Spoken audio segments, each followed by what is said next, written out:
आज का टॉपिक है टेंसर। लेकिन टेंसर को समझने से पहले हमें दो चीज़ और समझनी पड़ेगी, एक तो वेक्टर और एक स्केलर। वेक्टर क्वांटिटी क्या होती है कि सर ऐसी क्वांटिटी जिसके लिए एक मैग्नीट्यूड की वैल्यू फिक्स हो और एक डायरेक्शन हो, जबकि स्केलर के पास एक फिक्स मैग्नीट्यूड तो होता है लेकिन डायरेक्शन नहीं होती। अब स्केलर और वेक्टर क्वांटिटी इन दोनों को कंबाइंड फॉर्म में टेंसर के रूप में शो करते हैं। जैसे कि ए वेक्टर की नोटेशन शो करता है वेक्टर क्वांटिटी को, ए विदाउट एरो ये शो करता है स्केलर क्वांटिटी को, क्योंकि इसमें मैग्नीट्यूड तो है लेकिन डायरेक्शन नहीं है, इसमें मैग्नीट्यूड और डायरेक्शन दोनों है। लेकिन अगर इन दोनों को हम कंबाइंड रूप से लिखना चाहें तो कैसे लिखेंगे, ए आई और ए आई, या तो सबस्क्रिप्ट या सुपरस्क्रिप्ट फॉर्म में या फिर सबस्क्रिप्ट फॉर्म में। तो इस तरीके से हम स्केलर और वेक्टर क्वांटिटी को एक साथ लिखने के लिए टेंसर फॉर्म का यूज करते हैं। जनरली टेंसर तीन टाइप के होते हैं। Number 1 Contra variant tensor, number 2 covariant tensor, number 3 mix tensor. Contra variant tensor क्या होता है कि सर इसमें जो नोटेशन यूज में लिया जाता है या फिर टेंसर का जो कंपोनेंट्स काम में लिया जाता है वो सुपरस्क्रिप्ट होता है। मतलब सुपरस्क्रिप्ट से मतलब है कि सर सुपरस्क्रिप्ट इंडिसीज होता है, एक इंडिसीज होता है, वो इस कंपोनेंट के ऊपर रखा जाता है, ऊपर लिखा जाता है। तो ऐसे टेंसर को कॉन्ट्रा वेरिएंट टेंसर कहते हैं। कोवेरिएंट टेंसर में क्या होता है कि सर जो टेंसर का कंपोनेंट होता है वो सबस्क्रिप्ट लिखा जाता है, मतलब जो इंडिसीज होता है उसको उसके नीचे लिखा जाता है। मिक्स टेंसर से मतलब होता है कि सर एक तो कॉन्ट्रा वेरिएंट टेंसर और कोवेरिएंट टेंसर दोनों का कंबाइंड फॉर्म होता है। इसमें देख सकते हैं आप आई सुपरस्क्रिप्ट फॉर्म में भी है और सबस्क्रिप्ट फॉर्म में भी है, तो ऐसे टेंसर को बोलेंगे mix tensor.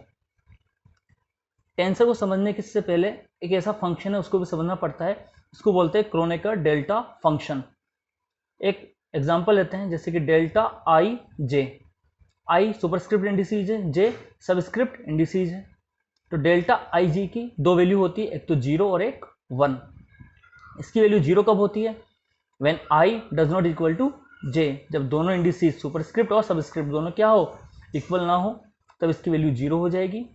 Delta I J is equal to 1, इसकी वैल्यू 1 कब होती है, when I is equal to J, यानी कि सुपरस्क्रिप्ट और सबस्क्रिप्ट इंडिसीज दोनों की वैल्यू क्या हो जाए, सेम। तो क्रोनेकर डेल्टा फंक्शन की वैल्यू क्या हो जाती है, मैक्सिमम और 1। क्रोनेकर डेल्टा फंक्शन को हम पार्शियल डेरिवेटिव की फॉर्म में लिख सकते हैं, partial derivative of X I with respect to X J. जैसे आप देख सकते हैं जो सुपरस्क्रिप्ट इंडिसीज हैं, आई ऊपर आ रहा है तो इसलिए एक्स आई लिया है, यहाँ जे नीचे आ रहा है इसलिए एक्स जे लिया है। सिमिलरली क्या होगी, इसकी वैल्यू 0 और 1 होगी। अगर I does not equal to J तो यानी एक्स आई एक्स जे पर डिपेंड नहीं करता, तो इसका वैल्यू क्या हो जाएगी, डिफरेंशिएशन करोगे तो 0 आ जाएगा। सॉरी, ये इसमें आएगा I is equal to J, और जब I is equal to J हो जाएगा तो delta X I with respect to delta X I, यानी एक्स आई का एक्स आई के रेस्पेक्ट में डिफरेंशिएट करोगे कितना मिल जाता है, 1 मिल जाता है। अतः क्रोनेकर डेल्टा फंक्शन को पार्शियल डेरिवेटिव की फॉर्म में भी बता सकते हैं। अब हम बात करेंगे पहले टेंसर कॉन्ट्रा वेरिएंट टेंसर की। तो सबसे पहले कॉन्ट्रा वेरिएंट टेंसर को लिखते कैसे, ए आई जे के। आपको दिख रहा है यहाँ पर कोई कॉन्ट्रा वेरिएंट टेंसर एक कंपोनेंट ले रहे हैं अपन, ए आई कहाँ आ रहा है, ऊपर आ रहा है, यानी कि जो आपने कंपोनेंट लिया है वो किस फॉर्म में लिखा है, आपने सुपरस्क्रिप्ट फॉर्म में लिखा है, यानी कि आई ऊपर आ रहा है। तो इस फॉर्म में लिखने पर टेंसर कौन सा होगा, कॉन्ट्रा वेरिएंट टेंसर होगा। इसमें नंबर ऑफ इंडिसीज कितने हैं, 1। सेकंड ए आई जे के साथ दोनों इंडिसीज क्या है, ऊपर है, तो ये भी कॉन्ट्रा वेरिएंट टेंसर होगा। ए आई जे के साथ 3 इंडिसीज हैं जो क्या है, सुपरस्क्रिप्ट है, तो ये भी क्या होगा, कॉन्ट्रा वेरिएंट होगा। लेकिन नंबर ऑफ इंडिसीज इस टेंसर की रैंक को बताते हैं। जैसे अगर नंबर ऑफ इंडिसीज 1 है तो कॉन्ट्रा वेरिएंट टेंसर की रैंक 1 होगी। नंबर ऑफ इंडिसीज 2 है सुपरस्क्रिप्ट में तो कॉन्ट्रा वेरिएंट टेंसर की रैंक 2 होगी, और अगर 3 है तो 3 होगी, एंड सो ऑन। अगर ज़्यादा है, 5 है, 6 है, जितनी भी होगी वो रैंक उस हिसाब से बढ़ती जाएगी। तो हम पहले बात करेंगे रैंक 1 का कॉन्ट्रा वेरिएंट टेंसर। इसको इस इक्वेशन से शो कर सकते हैं। रैंक 1 के लिए रिलेशन ऐसे लिखते हैं। इसको समझने से पहले हम जान लेते हैं, मान लेते हैं कोई टेंसर ए है, अगर हम किसकी बात करें, किसी फ्रेम S में इसके कंपोनेंट है A1 A2 A3 और किसके फंक्शन है, कोऑर्डिनेट xi के। सेम क्वांटिटी दूसरे सिस्टम में इसके कंपोनेंट क्या हो जाएंगे, a bar i, a bar 1, a bar 2, a बार 3, किसके फंक्शन है, a बार i के,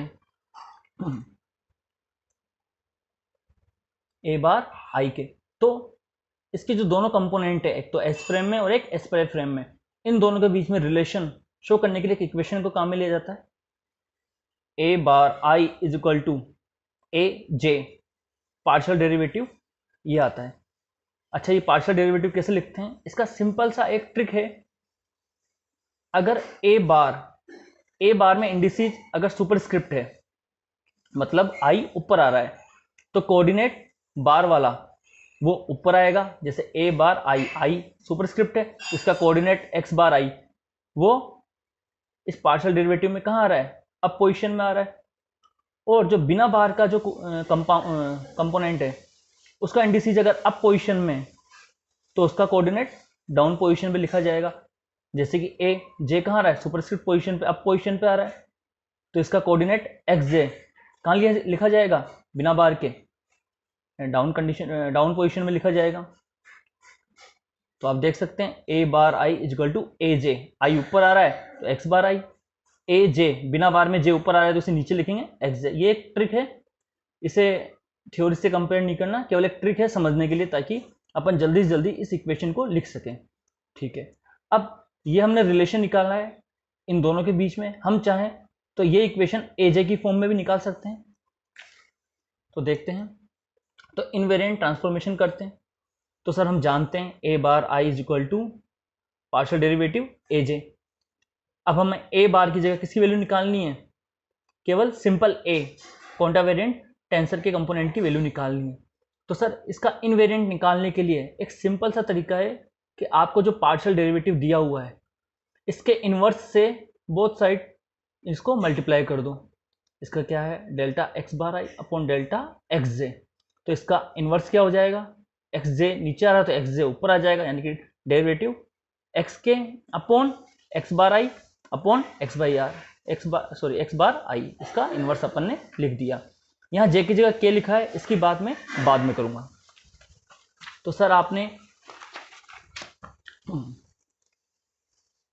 मल्टीप्लाई कर दिया, तो ए बार आई के साथ इसको मल्टीप्लाई करा तो ये आ गया, और आरएचएस फॉर्म के साथ मल्टीप्लाई करा तो ये आ गया।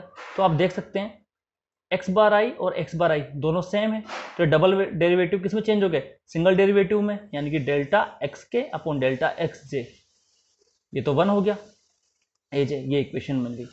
सर इसको देख के आपको क्या याद आ रहा है, क्रोनेकर डेल्टा फंक्शन। इसको क्रोनेकर डेल्टा फंक्शन की फॉर्म में कैसे लिखेंगे, के ऊपर आ रहा है तो डेल्टा के, जे नीचे आ रहा है तो नीचे, is equal to this, is equal to इसकी वैल्यू क्या होगी, या तो 0 होगी या 1 होगी। 0 कब होगी, जब एक्स के और एक्स जे में दोनों इंडिसीज हैं, जो सुपरस्क्रिप्ट इंडिसीज हैं, इन दोनों की वैल्यू क्या हो, सेम हो, तो इसकी वैल्यू 1 हो जाएगी, और दोनों अनइक्वल हो तो इसकी वैल्यू कितनी हो जाएगी, 0 हो जाएगी। ठीक है सर, हम इक्वल कर देते हैं। इक्वल करने के बाद k is equal to J, यानी कि जहां जहां जे आ रहा है उसको k से रिप्लेस कर लेते हैं। तो ये एज इट इज हमने लिख दिया। इसकी जगह क्रोनेकर डेल्टा फंक्शन डेल्टा के जे लिख दिया, और ए जे को किससे रिप्लेस कर दिया, k से, तो ए के आ गया, और इसकी वैल्यू कितनी है 1। तो यहां पर क्या आ गया, ए के इज इक्वल टू दिस। तो सर अब मैं बात करता हूं कि मैंने यहां पर जे की जगह के क्यों लिखा, क्योंकि यहाँ कोई फर्क नहीं पड़ता मैं के लिखूं या जे लिखूं, क्योंकि जे इज इक्वल टू के है। अगर मैं वहां जे लेके चलूंगा तब भी वही रहेगा, और जब मैं के लेके चलूंगा तब भी वही मिलेगा। यानी कुल मिलाकर इससे क्या है, और पॉसिबिलिटीज को भी अपन सॉल्व कर सकते हैं। पर्टिकुलर एक पॉसिबिलिटी फिक्स ना करके, जैसे जे जरूरी नहीं हो इक्वल नहीं हो तो क्या आएगा, और जब इक्वल हो तो क्या आएगा, इस पॉसिबिलिटीज को भी हम इसका भी सॉल्यूशन अपन प्राप्त कर सकते हैं। ठीक है, तो आपको मिल गया। अब हम बात करते हैं रैंक 2 के क्वांटावेरिएंट टेंसर की।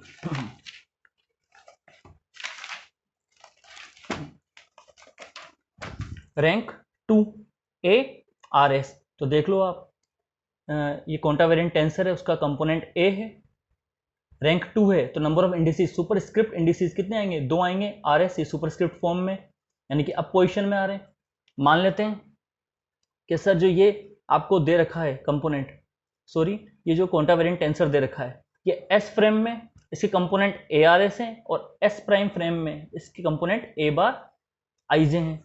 S फ्रेम में इसके कंपोनेंट X I के फंक्शन है और S प्राइम फ्रेम में ये X बार I के फंक्शन है। तो इन दोनों कंपोनेंट्स के बीच में रिलेशन कैसे लिखेंगे, रैंक सेकंड के लिए हम कि sir A bar IJ is equal to A RS, जैसे अपन ने पहले करा था। अब बार के साथ indices superposition, sorry superscript indices IJ ये सब अप पोजिशन में, तो यानी कि इनके कोऑर्डिनेट भी अप पोजिशन में आएंगे, यानी कि XI bar XJ bar. A बिना बार के इसमें RS अप पोजिशन में, तो इसके कोऑर्डिनेट डाउन पोजिशन में आएंगे। ये एक ट्रिक है, इसे थ्योरेटिकल से न जोड़ें। ARS तो डेल्टा XR डेल्टा XS, ये क्या हो गई, ये सेकंड रैंक के लिए एक इक्वेशन हो गई या ट्रांसफॉर्मेशन इक्वेशन हो गई। ऐसे हम हायर रैंक की बात कर सकते हैं 3 की, A बार RST बार के साथ RST ऊपर आ रहा है तो XR XS XT बार बार और IJK अब पोजिशन में बिना बार वाले A के साथ, तो यहाँ क्या आ जाएगा XI XJ XK। तो इस तरीके से अपन ने क्वांटावेरिएंट टेंसर पढ़ा, यानी कि क्वांटावेरिएंट टेंसर क्या होते हैं कि सर जिसको हम सुपरस्क्रिप्ट पोजीशन में लिखते हैं। अब हम बात करेंगे कोवेरिएंट टेंसर। कोवेरिएंट टेंसर और क्वांटावेरिएंट टेंसर में ज़्यादा डिफरेंस नहीं है। क्वांटावेरिएंट टेंसर में इंडिसेज ऊपर आता है, लेकिन कोवेरिएंट टेंसर में नीचे आता है। तो हम मान लेते हैं कोई कोवेरिएंट टेंसर है AI, उसके S फ्रेम में कंपोनेंट्स है A न्यू और S प्राइम फ्रेम में कंपोनेंट है A म्यू। अब देख लो इंडिसेज, नंबर ऑफ इंडिसेज कितने हैं, 1 है, तो इसकी क्या होगी, रैंक 1 होगी। जितने इंडिसेज होती है टेंसर की उतनी रैंक बढ़ जाती है। S फ्रेम में A new, S prime frame में A म्यू। किसकी फंक्शन है इसमें, XI की, इसमें किसकी फंक्शन है, X बार I की। तो इन दोनों कंपोनेंट्स के बीच में रिलेशन क्या होगा, वही A bar mu is equal to A nu. वहां ऊपर आता था तो इसका कोऑर्डिनेट ऊपर लिखते थे, अब बार के साथ म्यू नीचे आ रहा है तो कहां लिखेंगे, डेल्टा X बार म्यू, ये हमने डाउन पोजीशन पे लिख दिया। अब यहाँ पर A न्यू कोवेरिएंट है तो न्यू सबस्क्रिप्ट फॉर्म में आता है, सबस्क्रिप्ट फॉर्म में बार वाली भी लिख दिया अपन ने। जब न्यू नीचे आता है तो इसे बोलते हैं सबस्क्रिप्ट इंडिसेज, और जब ऊपर आता है तो इसको बोलते हैं सुपर स्क्रिप्ट इंडिसेज। न्यू नीचे आ रहा है तो इसका कोऑर्डिनेट कहां बनेगा, ऊपर, यानी कि X न्यू। अगर न्यू ऊपर आता क्वांटावेरिएंट में तो यहाँ X न्यू नीचे आता। समझ गया आप, ये हो गया रैंक 1 के लिए ट्रांसफॉर्मेशन इक्वेशन। इसकी इनवेरिएंट ट्रांसफॉर्मेशन इक्वेशन या फिर इनवर्स ट्रांसफॉर्मेशन इक्वेशन भी निकाल सकते हैं, जैसा अपन ने क्वांटावेरिएंट टेंसर में निकाला था। सिमिलर वो इक्वेशन लिख दिया आपने, A bar mu is equal to A nu. अपन ने A बार की वैल्यू निकाल रखी है, ऐसे A न्यू की वैल्यू भी निकाल सकते हैं। कैसे निकालेंगे कि सर जो ये पार्शियल डेरिवेटिव दे रखा है इसका इनवर्स ले लीजिए, ले लिया। X बार म्यू नीचे आ रहा है तो X बार म्यू ऊपर आ गया, अपॉन X न्यू ऊपर आ रहा है तो X न्यू की जगह क्या ले लिया मैंने, लेमडा। जैसे वहां पर मैंने चेंज करा था वैसे यहाँ पर भी कोई फर्क नहीं पड़ता, वो तो बाद में दोनों इक्वल हो जाएंगे। मल्टीप्लाई करा, ये एज इट इज मल्टीप्लाई करा तो ये आ गया। अब आप देख सकते हैं यहाँ पर X बार म्यू, ये डबल डेरिवेटिव किसमें चेंज हो गया, सिंगल डेरिवेटिव में, सिंगल डिफरेंशिएशन हो गया, पार्शियल डेरिवेटिव आ गया ये। ठीक है सर, और इसको क्या लिख सकते हैं अपन कि delta X new upon delta X lambda. New ऊपर आ रहा है, लेमडा नीचे आ रहा है, तो क्रोनेकर डेल्टा फंक्शन क्या बनेगा, डेल्टा न्यू लेमडा। इसकी वैल्यू क्या होगी, 0 कब होगी, when nu does not equal to lambda. इसकी वैल्यू 1 कब होगी, when nu is equal to lambda. तो यानी कि न्यू को लेमडा के इक्वल कर दो, जहां जहां न्यू आ रहा है उसको रिप्लेस कर दो लेमडा से। तो ये एज इट इज आ गया, इसकी जगह Kronecker delta function nu lambda आ गया, और ए न्यू की जगह क्या लिख दूं मैं, ए लेमडा। इसकी वैल्यू क्या होती है 1, तो ए लेमडा इज इक्वल टू क्या आ गया, ये आपके पास इसकी इनवर्स ट्रांसफॉर्मेशन इक्वेशन मिल गई। इसी तरीके से हम कोवेरिएंट टेंसर रैंक 2 की बात करते हैं। मान लेते हैं कोई कोवेरिएंट टेंसर है A I J, उसके कंपोनेंट S फ्रेम में तो है A I J और S प्राइम फ्रेम में है A बार म्यू न्यू। यहाँ पर A I J किसके फंक्शन है, कोऑर्डिनेट सिस्टम में XI के, और ये किसके फंक्शन है, X बार I के। तो इनके बीच में रिलेशन कैसे लिखेंगे, इन दोनों कंपोनेंट्स के बीच में A बार बिना A बार, A बार में म्यू न्यू दोनों सबस्क्रिप्ट में नीचे आ रहे हैं डाउन पोजीशन में, तो इसमें भी इसके कोऑर्डिनेट भी कहाँ जाएंगे, डाउन पोजीशन पे, यानी कि एक्स बार म्यू एक्स बार न्यू। ये बिना बार के, इसमें आई जे क्या है सबस्क्रिप्ट पोजीशन में इंडिसेस, तो इसको क्या लिखेंगे आप पोजीशन में, यानी कि एक्स आई और एक्स जे, ये आपने क्या लिख लिया, रैंक 2 का लिख लिया।